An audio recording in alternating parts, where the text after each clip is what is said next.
लखीमपुर गांव में अजीबोगरीब घटनाएं होने लगी। सभी लोगों में एक अनजान शक्ति का डर बैठ गया था। गांव में कोई भी यदि सोना या चांदी पहनकर सोता तो वह चोरी हो जाता।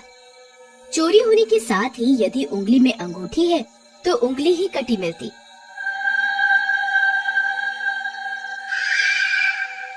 अगर कान में किसी महिला ने बाली पहनी हुई हो तो कान कटा मिलता। कई बार तो कटी हुई गर्दन भी मिली। भाई नंदू, ये क्या हो रहा है हमारे गांव में? कितनी बहनें और भाई अपने अंग और जान गंवा चुके हैं। सिर्फ चंद रुपयों के आभूषण के लिए कोई इतनी निर्मम चोरियां कैसे कर सकता है? भाई चोर नहीं, मुझे तो कोई मायावी शक्ति लगती है या कुछ ऐसा जिससे हम अनजान हैं। मैंने तो अपनी बीवी को समझा दिया है कि अब तू कोई जेवरात नहीं पहनेगी, पर वो सुने तब ना। सही कहते हो भाई, ये औरतें किसी की नहीं सुनती, बस अपनी चलाती हैं। मैं खुद अपनी बीवी से परेशान हूँ। अब तो भाई सब राम भरोसे है, अब तो ईश्वर ही रक्षा करे हमारी। यह कहकर दोनों अपने घर की ओर निकल पड़ते हैं। नंदू अपने घर पहुंचने पर, सुनो हेमा रानी, मैं अभी अभी गांव वालों से मिलकर आ रहा हूँ। उस विचित्र चोर की चर्चा पूरे गांव में है। न जाने कौन नाच पीटा है। अरे गहने लेना है तो वैसे ही ले जा, हाथ पैर क्यों काट रहा है? आप खामखा घबरा रहे हैं जी। आप घबराइए मत, हमारा घर सबसे मजबूत बना हुआ है, सबकी तरह झोपड़ी का नहीं है। मक्खी तक नहीं घुस सकती। जब दरवाजे और खिड़कियां बंद कर दी जाए तो चोर क्या चीज है। भगवान, पर फिर भी ये गहने वगैरह पहनकर मत सोया कर, क्योंकि सभी डकैतियां रात के समय में ही पड़ रही हैं। नहीं, मुझे ऐसे सजे रहना बहुत पसंद है। वैसे भी ये मेरी माँ की निशानी है, मैं नहीं उतारूंगी। आप मत घबराइए। हाँ। फिर वे दोनों सोने चले जाते हैं। नंदू को नींद नहीं आती तो वह दूसरे कमरे में टीवी देखने चला जाता है और तब देखते देखते वह वहीं सो जाता है। पर कुछ देर बाद हेमा की बहुत तेज चीख आती है। मर गई रे, मैं लुट गई, बर्बाद हो गई। हे राम, ये क्या हो गया मेरे साथ।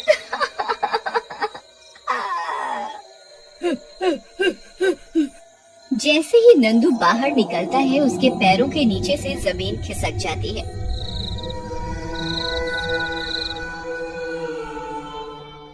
हेमा, हेमा, ये क्या हो गया? हे ईश्वर! वह देखता है कि हेमा की चारों उंगलियां जिसमें उसने अंगूठियां पहनी होती हैं, जमीन पर कटी पड़ी होती है। उसके कान के कुंडल भी गायब हो जाते हैं और कान जमीन पर कटा पड़ा होता है। वह खून से लहूलुहान होती है।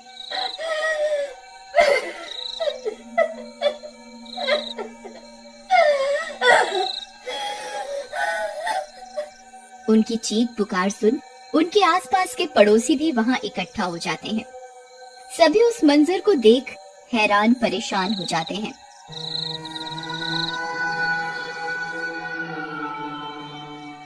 आज तो वो चोर आपके घर में ही डाका डाल गया।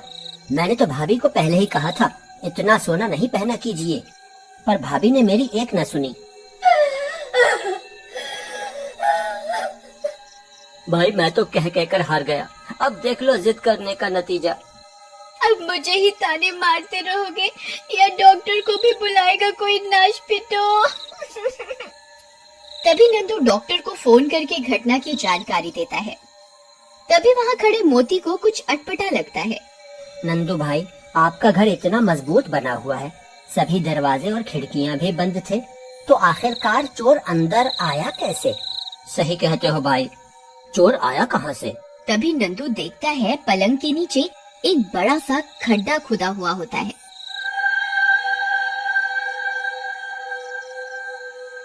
जब वो उस खड्डे को ठीक से देखते हैं तो पाते हैं कि गड्ढे में एग्जिट नंदू के घर के पीछे से बना होता है, जहाँ से चोर अंदर आया और भाग भी गया।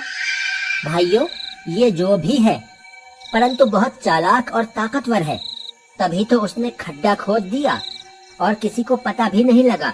हम सबको सावधानी से रहना होगा। फिर अगली सुबह ये बात पूरे गांव में फैल जाती है। टीका, हमें गांव वालों की रक्षा करनी होगी। ऐसे तो पूरे गांव में आतंक का माहौल फैल जाएगा।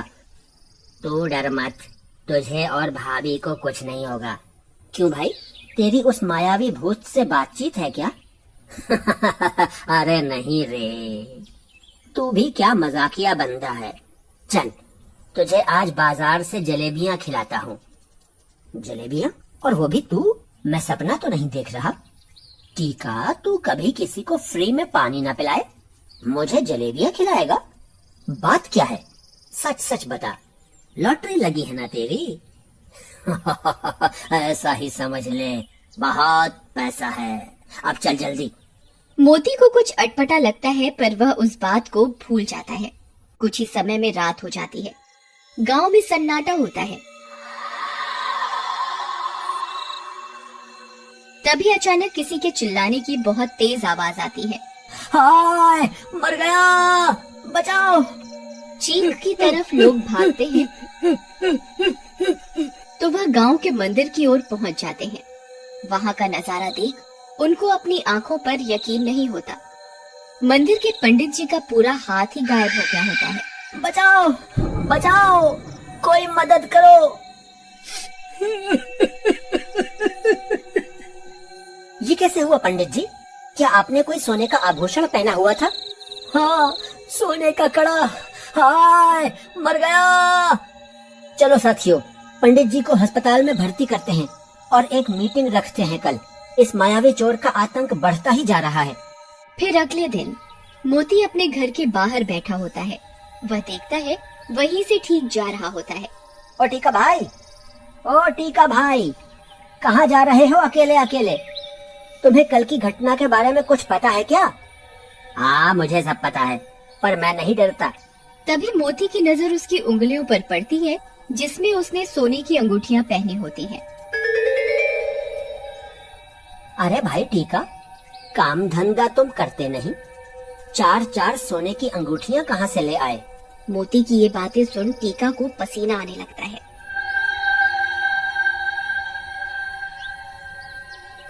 क्या मतलब तुम्हारा? मैंने ये चोरी करी है? फिर वो वहाँ से चला जाता है। मोती को कुछ अजीब लगता है। वह मन ही मन सोचता है, मैंने ऐसा तो कुछ नहीं कहा इससे। जरूर दाल में कुछ काला है। मैं आज रात जाग कर इस पर नजर रखूंगा। फिर रात होने से पहले वह टीका के पलंग के नीचे जाकर छुप जाता है।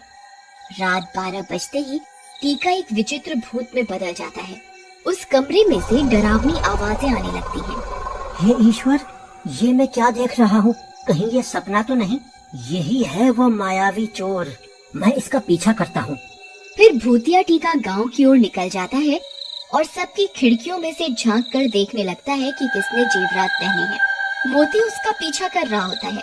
तभी वह भूत गांव के जमींदार के घर के बाहर रुक जाता है और अंदर जाने का रास्ता ढूंढने लगता है।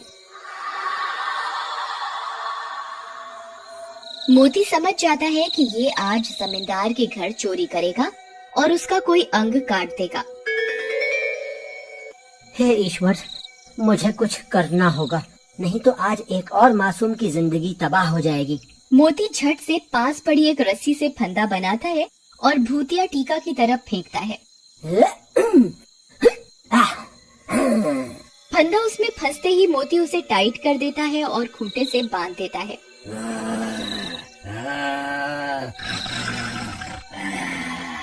और सभी गांव वालों को आवाजें मार कर बुला लेता है। अरे भाई, कोई है? अरे भाई, मेरी मदद करो। रमेश, तुम कुछ गांव वालों को इकट्ठा करो, हमें अभी जाना होगा। फिर वह गांव वाले हाथों में मशाल और लाठियां लेकर हमला करने निकल पड़ते हैं। मारे, मारे, जिंदा नहीं छोड़ना, तो को सबक सिखाते ही रहेंगे।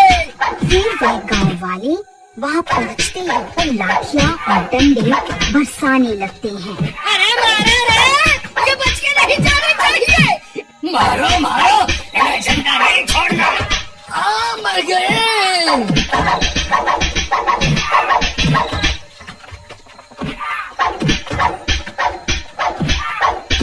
इस तरह सबको मालूम पड़ जाता है कि टीका ही असली चोर है।